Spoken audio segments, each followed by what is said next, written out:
নমস্কার, কেমন আছেন সবাই? আমার এসটি অফিসিয়াল বেঙ্গলি ব্লগে আপনাদের সবাইকে স্বাগত। আজকে আমি আপনাদের সাথে এমনই এক মিষ্টি রেসিপি শেয়ার করতে চলেছি যাকে ছাড়া আমাদের বাঙালি জীবন একেবারে অসম্পূর্ণ, যা আমাদের সবার জীবনের সাথে একদম ওতপ্রোতভাবে জড়িয়ে রয়েছে, যাকে ছাড়া আমরা কোনো শুভ কাজই সম্পূর্ণ করতে পারি না। চলুন আজকে আমি বাড়িতে কিভাবে গুড়ের সন্দেশ তৈরি করি তার আপনাকে পদ্ধতি বলি বিভিন্ন টিপসের সাথে। তার আগে রিকোয়েস্ট করবো চ্যানেলটাকে একেবারে আগে সাবস্ক্রাইব করে নেবেন। ফেসবুকের বন্ধুদের কাছে রিকোয়েস্ট আমার পেজটাকে অবশ্যই ফলো করে নেবে। চলুন তাহলে দেখাই আপনাকে কীভাবে আমি গুড়ের সন্দেশ বাড়িতে তৈরি করি। গুড়ের সন্দেশ বাড়িতে বানানোর জন্য সবার আগে 1 লিটার পরিমাণ আমি এখানে দুধ, ফুল ক্রিম দুধ নিয়ে নিয়েছি। অবশ্যই যে কোনো রকম মিষ্টি হোক, দুধ হোক বা দই বানানোর জন্য আপনারা ফুল ক্রিম দুধ অবশ্যই ব্যবহার করবেন, তাহলে মিষ্টিটা কোয়ালিটি খুব ভালো হয়। এবার আমি এই দুধ থেকে ছানা কাটিয়ে নেব। আমি এখানে ক্যালসিয়াম ল্যাকটেট পাউডার দিয়ে দুধ থেকে ছানাটা তৈরি করছি। আপনারা যদি চান তাহলে লেবুর রস বা ভিনিগারও ইউজ করতে পারেন, তাতে কোনো অসুবিধা হবে না। কিন্তু ছানাটা কাটানোর পর ছানাটাকে ভালো করে ধুয়ে নেবেন, তাহলে লেবু বা ভিনিগারের যে টক ভাবটা সেটা কেটে যাবে। এখানে টক ভাবটা কাটানোর কোনো প্রয়োজন নেই, কারণ তাতে কোনো আলাদা কোনো টেস্টের ডিফারেন্স হচ্ছে না। ছানাটা কেটে যাওয়ার পর আমি এখানে একটা সাদা কাপড়ের মধ্যে বা পরিষ্কার কাপড়ের মধ্যে ছানার জলটাকে ভালো করে ছেঁকে নেব।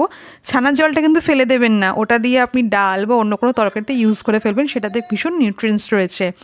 ছানাটাকে ভালো করে জল ঝরিয়ে কিছুক্ষণ রেখে দেবো যাতে একটু ঠান্ডা হয়ে যায়, কারণ ছানাটা এখন ভীষণ গরম।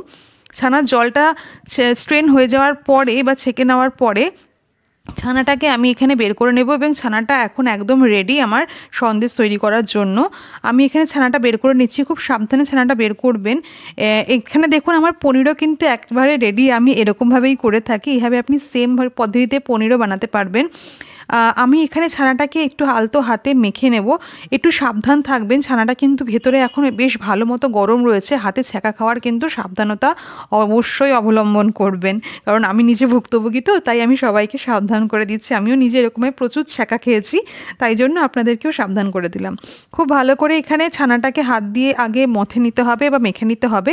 হাতের তালুর ঠিক এই অংশটা দেখতে পাচ্ছেন আপনারা, এইটা দিয়ে ছানাটাকে আপনি এক সাইড থেকে আরেক সাইডে ঠেলে ঠেলে বা ডোলে ডোলে নিয়ে যাবেন। তাতে এটা জাস্ট একবার করলেই যথেষ্ট, বেশি করলে কেন ছানা থেকে তেল বেরিয়ে আসবে, তাহলে আর আমাদের মিষ্টিটা ভালো হবে না। আমি একবারেই এই পুরো কমপ্লিট করে দিলাম প্রসেসটা। এতে দেখুন ছানার টেক্সচারটা অনেকটা চেঞ্জ হয়ে এসছে, অনেকটা জমাট বেঁধে যাচ্ছে।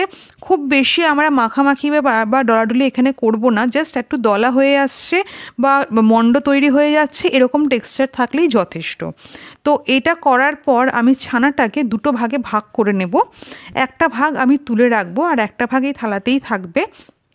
তুলে নেওয়ার পরে আমি আরেকটা পাত্রে আমি কিছুটা পরিমাণ গুড় নিয়ে নেব, এবং সেই গুড়ের পরিমাণটা হবে দুধের যেই পরিমাণটা ছিল তার অনেকটাই কম। মানে আমি দুধ নিয়েছি 1 লিটার, তো আমি এখানে গুড় নেব 50 গ্রাম। মানে আপনি বুঝতে পারছেন এটা কিন্তু সম্পূর্ণটা আমার স্বাদের ওপর ডিপেন্ড করছে। যেহেতু আমি যে সন্দেশটা বানাচ্ছি সেটা একদমই হালকা স্বাদের বা সেই জন্য আমি এখানে গুড়ের পরিমাণটা অনেকটা কম নিয়েছি। খুব হালকা মিষ্টি করেছি। আপনারা যদি মিষ্টি আরও বেশি খেতে চান বা আপনাদের স্বাদ যদি আরও বেশি মিষ্টি খেতে অবশ্যই পছন্দ করেন, তাহলে আরও বেশি মিষ্টি দিতে পারেন। যদি আপনারা এখানে গুড়ের যদি না ইউজ করে চিনি যদি ইউজ করতে চান, তাহলে চিনিও করতে পারেন। সেক্ষেত্রে আপনাকে চিনি সাথে ছানাটাকে মাখতে হবে, বা আপনারা এখানে কনডেন্স মিল্কও ইউজ করতে পারেন। সেক্ষেত্রে কনডেন্স মিল্কের সাথে ছানাটাকে একসাথে ঠিক যেভাবে আমি এখানে করছি সেরকমভাবে মেখে নিতে হবে বা পাক করে নিতে হবে। দেখুন এখানে গুড়টা অনেকটা মানে পাতলা হয়ে এসছে। আমি একটু জল মিক্স করেছিলাম গুড়টা যখন আমি কড়াইতে দিয়েছিলাম, তাতে গুড়টা একটু পাতলা হয়ে এসছে। তো সেই অবস্থাতে আমি এখানে যে অর্ধেক ছানাটা তুলে রেখেছিলাম না, সেটা আমি এখানে দিয়ে দিলাম। এবার কিছুক্ষণ ছানার সাথে গুড়টাকে একসাথে একটা পাক করে নেব। যতক্ষণে এই যে ছানার পাতলা ভাবটা কেটে যায় ততক্ষণ পর্যন্ত হালকা আছে এটাকে নেড়ে নিতে হবে। খুব বেশি কড়া করতে হবে না, আঁচটা একদম লো রাখবেন, কারণ বেশি যদি আঁচটা বেশি থাকে তাহলে সেক্ষেত্রে কিন্তু এটা পুড়ে যাওয়ার চান্সেস থাকে, আর সেক্ষেত্রে খুব টেস্ট কড়া হয়ে যাবে আর ছানাটাও বাজে হয়ে যাবে। তো একটু সময় নিয়ে এখানে পাকটা দিয়ে নেবেন। বেশিক্ষণ লাগে না, 2 থেকে 3 মিনিট ম্যাক্সিমাম। আমি এখানে একটু এলাচ দিয়ে নিচ্ছি, কারণ যে কোনো মিষ্টিতে দেখবেন এলাচের টেস্ট ভীষণ ভালো লাগে। এলাচ বলুন, একটু আতর বলুন, খুব ভালো লাগে। কিন্তু এই সন্দেশে কোনো আতরের দরকার হয় না বা কোনো এসেন্সের প্রয়োজন নেই। আপনি যদি চান একটু অরেঞ্জ এসেন্স বা একটু রোজ এসেন্স এগুলো দিতে পারেন, খুব ভালো লাগে, ফ্লেভারফুল হয়। কিন্তু যেহেতু এখানে আমি গুড় দিচ্ছি, গুড়েরই একটা আলাদা সুন্দর একটা গন্ধ থাকবে, তো তাতে আমি আরেকটু এনহ্যান্স করার জন্য টেস্টটাকে আমি একটু এলাচ দিয়েছি। চলুন, কথা বলতে বলতে আমার এখানে ছানাটা পাক দেওয়া হয়ে গেছে। এবার আমি এই ছানাটাকে যে থালার মধ্যে আমি আলাদা ছানাটা রাখা রয়েছে তার মধ্যে ঢেলে নেব। আমার ছানাটা এখানে কমপ্লিট রেডি।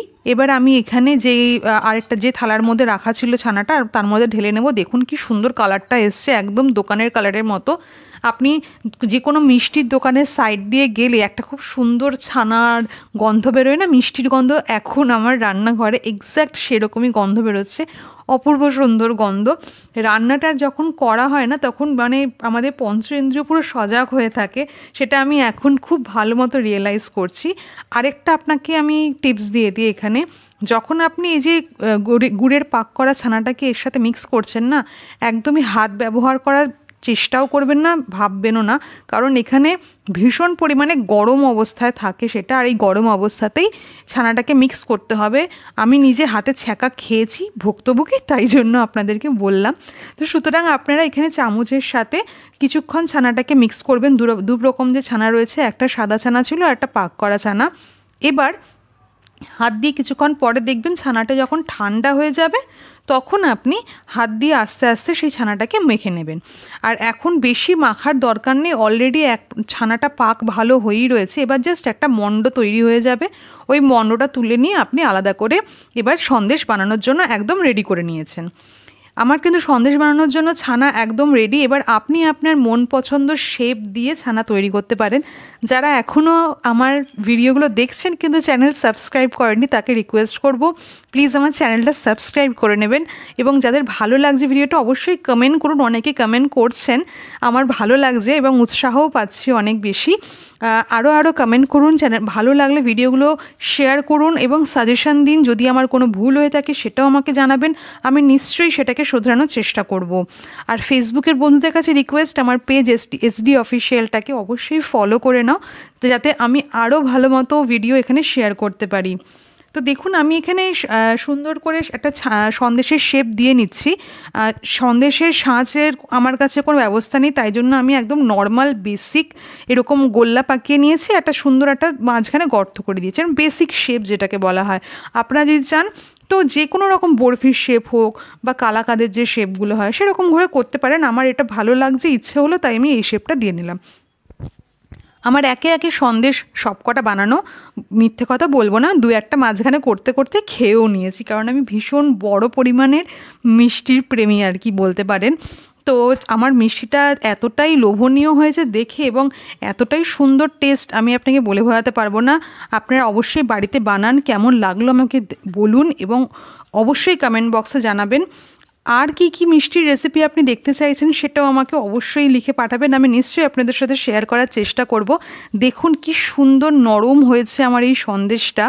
আপনারা আজকে অবশ্যই বাড়িতে ট্রাই করুন, একদম বেশিক্ষণ সময় লাগে না। আজকের মতো তাহলে আসি, দেখাবো অন্য একটা ভিডিও নিয়ে। টাটা।